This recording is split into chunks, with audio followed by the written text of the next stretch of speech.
Tales from the Darkside, Season 1, Episode 2, I'll Give You a Million, where a rich man offers another rich man $1 million for his soul. This will be a reoccurring theme in Tales from the Darkside episodes. They love stories where someone sells their soul to the devil. If there is one reoccurring theme in this series, that's it. That, and a lot of the actors are super old. The average age of a main character in this series is months away from getting Social Security. The episode starts with two rich men sitting in a limo discussing how they love ripping and evicting unfortunate souls from their rental properties. They are shrewd, money-thirsty real estate developers. Duncan, the older and richer man, tells his friend Jack during a game of pool he will give him $1 million for his soul. The words slip off his tongue as casually as asking if he wants another drink. Duncan is persistent, but always plays it off like a joke. The dialogue is quite smart, and on repeated watches you can catch that Duncan plays on Jack's atheism and real estate portfolio to get him to sell his soul. Never being too forceful and in a jovial tone gets him to sign the contract. It seems these two men are constantly making bets, and Jack is usually the loser. Even in their game of pool, Jack is handing over $100 bills while trying to come up with a reason he doesn't want to sell his soul to his friend Duncan. After all, according to him, God doesn't even exist. There's no such thing as a soul. Well, and you won't mind selling yours to me? Be the easiest million you ever made.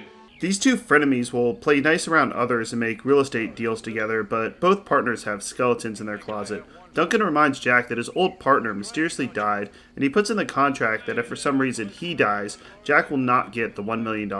You know, I was expecting a trade-off at the same time. Duncan comes in with a suitcase and Jack hands his soul all at the same moment. But Duncan decides to send Jack the $1 million and come back for his soul at a later date. This would have been so much easier to do the soul and $1 million switch at the same time. I need to travel back to 1984 and be the arbiter between these two doofuses. I guess getting someone's soul is more complicated than their usual real estate deals. Not any old person has the power to take a soul. This tale is better than most since it pulls some curveballs towards the end. For a series that doesn't always have twists, when you get one it can be satisfying. Duncan is set up as the obvious bad guy. Buying someone's soul in a supernatural series is always an indication of an evil person.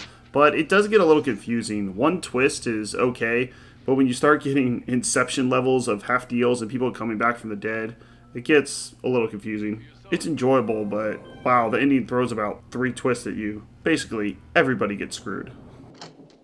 How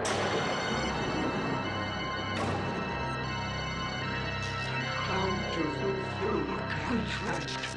I brought you my soul. Yep, that's what a soul looks like, a green mist. I kind of like it. It brings some color to the dreary set that we have seen so far. Duncan is about to get his soul when Jack suddenly dies. Duncan already transferred the $1 million, but wasn't able to get the soul yet. So, he feels like he got screwed. Luckily for him, Jack brought Duncan his soul, DoorDash style. So nice of him to keep his promise and deliver his soul on a silver platter, even after he died. It seems there is another individual involved in this contract, a sneaky little devil waiting to take the soul as his own possession. You know, what do you really get for a soul? Can you sell it? Does it give you immortality? They never really explain, but apparently Duncan and this devil really want Jack's soul, so it must be something important. Possession is 9/10 of the law. Take it, Duncan, before he does. Okay, that was pretty funny. You get one Tales from the Darkside. They will try comedy many more times throughout this series, and it rarely hits, but that one kind of came out of nowhere. I liked it. Duncan never gets Jack's soul, and instead this post-punk lead singer gets it. He kind of looks like the singer of Joy Division. Or maybe The Cure. We're getting closer. I think I have found his twin. It's the guy who did the song Puttin' on the Ritz. Taco. That's a great name for a singer. My name is Taco, and I'll be playing Madison Square Gardens. Puttin' on the Ritz. The original music video for the song features people wearing blackface. Not one person, not 2, not 3, not 10, like lots, the entire time. So this might get the award for worst idea for a music video. What were they thinking? It immediately got banned on MTV, and at this point it is kind of hard to find. Well, anyways, this character is not Taco. He's supposed to be the devil, I think. He kind of comes out of nowhere to snatch up the soul. If the buyer of the soul and the seller die, the soul is up for grabs, and it can now be put on eBay for a fair price. 6 out of 10. This tale is better than most, since it pulls some curveballs towards the end. Keenan Wynn played the evil character Duncan. He was a staple in film noir movies and played a lot of gangsters. He was in Song of the Thin Man, Kiss Me Kate, Dr. Strangelove, and Best of all, son of Flubber. The episode was directed by John Harrison. He directed 8 episodes of Tales from the Darkside, and also the Tales from the Darkside movie, and recently 8 episodes of the Shudder exclusive show, Creepshow, that I will definitely cover in the future. Alright, that's it for this episode. Next up, Painkiller. Toodles.